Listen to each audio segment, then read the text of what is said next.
بسم الله الرحمن الرحيم. السلام عليكم ورحمة الله وبركاته. الحمد لله والصلاة والسلام على رسول الله وعلى آله وصحبه وسلم تسليما كثيرا. أما بعد، فنحمد الله عز وجل على نعمه الكثيرة، فنحن متقلبون بين نعمه من نعمة إلى أخرى.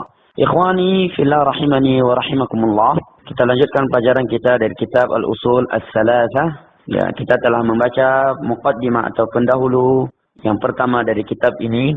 Sebagaimana yang telah kita sampaikan, beliau sebelum menyampaikan atau berbicara tentang intisari isi kitab ini, beliau memberi beberapa 3 pendahuluan terlebih dahulu.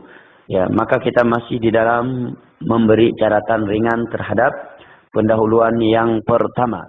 Ya.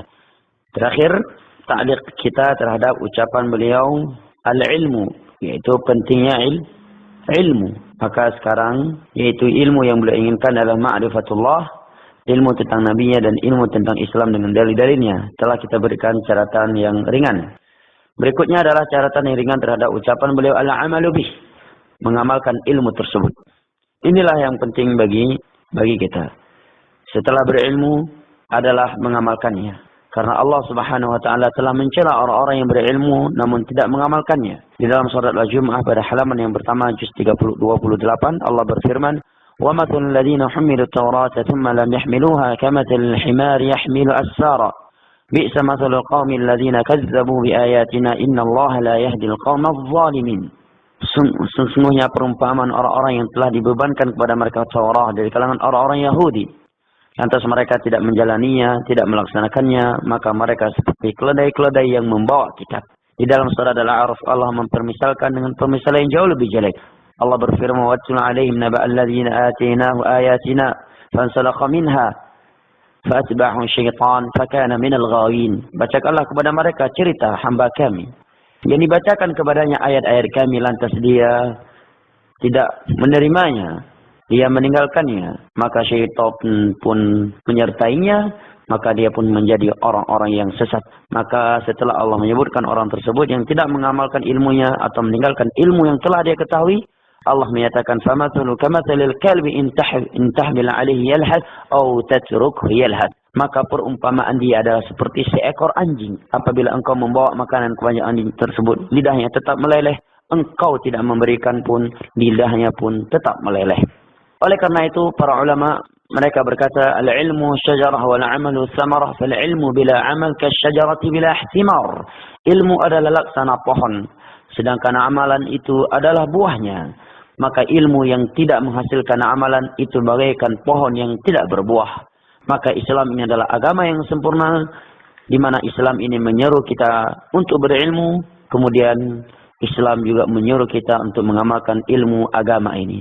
Tidaklah Yahudi dimurkai oleh Allah Subhanahu wa taala melainkan dikarenakan mereka tidak beramal dengan ilmu mereka. Dan tidaklah Yahudi dikatakan dhalin, orang-orang yang sesat, melainkan mereka beramal namun tidak dibangun di atas ilmu. Maka Islam mengajak kaum muslimin untuk berilmu dan mengamalkannya. Tidak sebagaimana Yahudi yang berilmu dan namun tidak mengamalkannya, dan Nasrani yang beramal tidak dibangun di atas ilmu. Yang ketiga adalah ad-da'watu ilaih. Adalah beliau menerangkan pentingnya berdakwah kepada ilmu ini. Ini adalah visi dan misi Ahlus Sunnah. Dimanapun dan kapanpun, apapun yang dia miliki, semuanya sesuai dengan kapasitas masing-masing, semuanya dibebankan oleh Allah Subhanahu wa taala untuk berdakwah di jalan ini. Ud'u ila sabili rabbika bil hikmah wal mau'izatil hasanah wajadilhum billati hi ahsan. Berdakwahlah engkau kepada jalan Rabbmu dengan cara yang hikmah, dengan memberi mau'izah atau dengan memberi dialog yang baik. Maka dakwah adalah kewajiban setiap individu muslim sesuai dengan kemampuannya dan kapasitas masing-masing. Jangan dipahami bahwa dakwah itu harus di atas mimbar, harus naik mimbar. Terkadang dakwah itu bisa dengan kita saling menasihati ketika duduk dengan kawan-kawan kita dan seterusnya, dari berbagai bentuk cara yang dengannya tersalurkannya kebaikan kepada saudara kita kaum muslimin dan kaum muslimat. Semua itu harus dibangun di atas ilmu. Allah berfirman dalam surat Yusuf halaman yang terakhir, "Qul hadhihi sabili ad'u ila Allah ala basiratin ana wa man ittaba'ani wa subhanallahi wa ma ana minal musyrikin." Katakanlah, ini adalah jalanku, dan jalan orang-orang yang mengikutiku. Aku berjalan di jalan Allah, aku berdakwah ilallah di atas ilmu. Inilah jalanku dan jalan orang-orang yang mengikutiku. Maka merupakan ciri khas dakwahnya para orang-orang yang benar-benar mengikuti Nabi SAW adalah orang-orang yang berilmu, dibangun di atas ilmu, di mana mereka menyampaikan hadis-hadis yang pasti dari Nabi dan mereka tidak menyampaikan hadis-hadis yang palsu sebagaimana yang dilakukan oleh mereka jama'atut tabligh yang sangat semaraknya mereka dalam membaca fadhailul amal yang sepertiganya adalah hadis-hadis dhaif ataupun hadis-hadis yang palsu. Maka ciri khas dakwah Ahlussunnah adalah dibangun di atas ilmu. Baik. Ar-rabi' as-sabr 'ala al-adha fi, adalah bersabar di atas itu semua. Karena ilmu, mengamalkan ilmu, mendakwahkannya, ini semua membutuhkan dan memerlukan kesabaran yang sangat besar. Dalilnya kata beliau adalah firman Allah wal 'asr, demi masa. Innal insana lafi khusr, sesungguhnya manusia seluruhnya berada di dalam kerugian. Illal ladzina amanu wa 'amilus salihati wa tawassaw bil haqqi wa tawassaw bis sabr, kecuali hanyalah orang-orang yang beriman, beramal saleh, saling menasihati di atas kebenaran dan saling menasihati di atas kesabaran. Sisi pendalilan pentingnya ilmu, amal saleh, berdakwah dan bersabar dalam ayat ini pada ucapan yang pertama illal ladzina amanu, orang-orang yang beriman, kecuali orang-orang yang beriman. Maka pada kalimat amanu menunjukkan ilmu, karena tidak mungkin iman itu terwujudkan melainkan adanya ilmu. Karena bagaimana dia mengimani dan meyakini sesuatu yang dia tidak ketahui. Yang kedua, wa'amilus salihat, mereka beramal dengan amalan saleh. Ini menunjukkan pentingnya amalan setelah berilmu. Wa tawasaw bil haqq, mereka saling menasihati, saling tanasus sesama mereka untuk memeluk kebenaran. Maka pada firman Allah ini terdapatkan ad-da'watu ilaih, mendakwahkan ilmu yang telah diketahui. Wa tawasaw bis sabr, maka ini terdapat padanya penjelasan perlunya kesabaran. Sehingga Allah setelah menyebutkan pentingnya ilmu, amal saleh dan saling menasihati, Allah menutupnya dengan wa tawasaw bis sabr, menunjukkan hal itu semua tiga perkara di atas tadi dapat terlaksanakan manakala adanya kesabaran. Kemudian ucapan beliau beliau nukilkan ucapan Imam Syafi'i. Ketahuilah Imam Syafi'i namanya Muhammad bin Idris Al-Qurashi Al-Imam. Beliau meninggal pada tahun 204 Hijriyah, berasal dari negeri Mesir. Beliau lahir dalam keadaan anak yatim. Ya, baik.